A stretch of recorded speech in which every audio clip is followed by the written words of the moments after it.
Stephen A. So Jerry thought he played outstanding. And to quote, he wasn't going against chopped. You know, I don't want to go to you.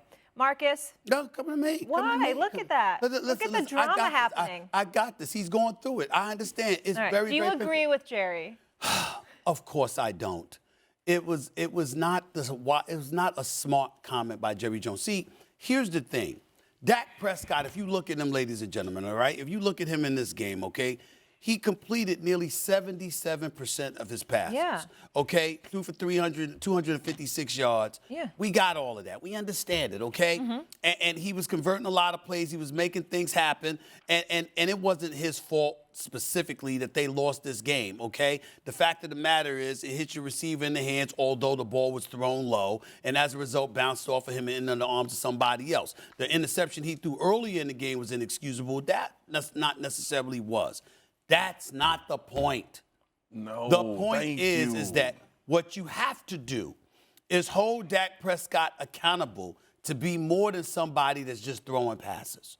Dak Prescott in the post-game conference is very, very eloquent in towing the line and making sure he's Mr. Positivity and trying to uplift everybody. He's a quintessential leader from the standpoint that he sets a shining example of how you should conduct yourself as a leader. Nobody would ever refute that about Dak Prescott. I don't even waste time listening to his press conference because he ain't going to say anything earth-shattering. It's just not who he is. Okay. But if you're Jerry Jones, Swagoo, you have to be in a position where you say, guys, we lost.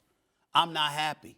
And I'll be damned if I'm going to sit here and rave about how my quarterback played when he had something to do with us losing.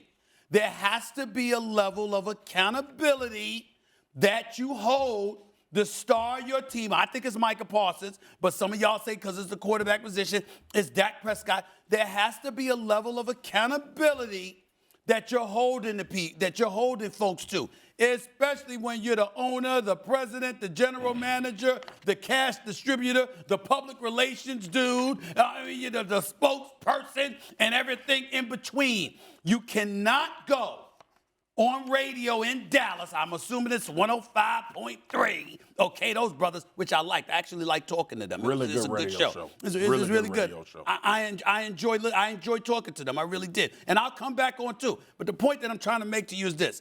You go out there and you hold them accountable. You remind everybody, look, I'm 80.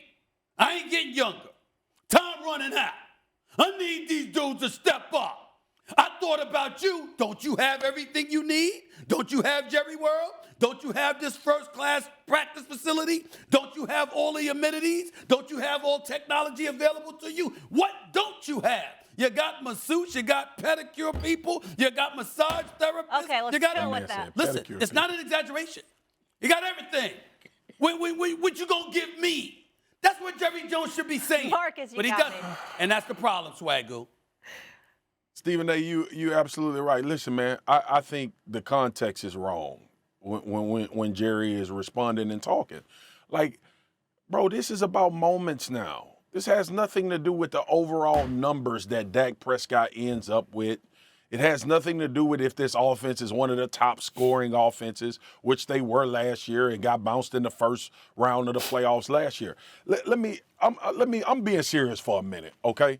Because I think sometimes this conversation, it gets taken to a point where everybody always wants to look at the overall for the Dallas Cowboys. Everybody always wants to point to all of the positive things because this team is polarizing and we love talking about it. I played for this franchise and organization. I understand what it's like to be there when you're winning. I understand what it's like to be there when you're losing. I understand what it's like when you lose in the playoffs. I understand what it's like when you win a playoff game. I've been through all of the highs and lows of being a Dallas Cowboy.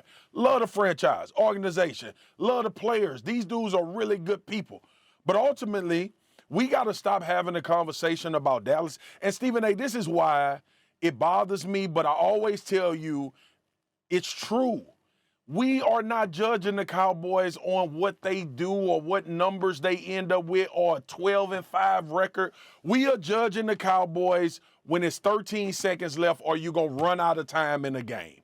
We are judging the Cowboys on or are you Mike McCarthy and Kellen Moore going to make the right offensive play call or the right decision when the decision needs to be made? Or are you, Dak Prescott, after a Trevor Lawrence turnover, going to go out with your offense and say, fellas, we are ending this damn game? It does not matter about the defense coming back on the field. It don't matter what we've done up until this point. It don't even matter that we let this team come back when we were up 27-10. We got 3 plays where we need to get 10 yards.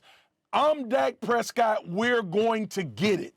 That is the issue. The issue is penalties in critical moments of games. The issue is not completing or not picking up a third down. What do we laud all of these great quarterbacks about? Why do we talk about Patrick Mahomes like we talk about Patrick Mahomes? Yeah, it's because he makes great throws. Yeah, it's because he throws for a lot of yards. But when he got the ball with 14 seconds left in the playoffs, Patrick Mahomes, 9 times out of 10, is going to give his team a chance to win football games. When we look at Josh Allen, and the reason that he's ascended is because in critical moments, Josh Allen is either going to use his legs or his arm and say to his team, we are not going to lose this football game outside of the botched fumble that they had against the Minnesota Vikings. When we look at Joe Burrow now, we're starting to have the conversation. When you're down 17 to the Tampa Bay Buccaneers, do you blink or do you come back and win the football game? I've seen Dak make fourth quarter comebacks. I've seen him make game-winning drives like he did against the Houston Texans. It's too much failure in these moments. Thanks for watching ESPN on YouTube. For live streaming, sports, and premium content, subscribe to ESPN+.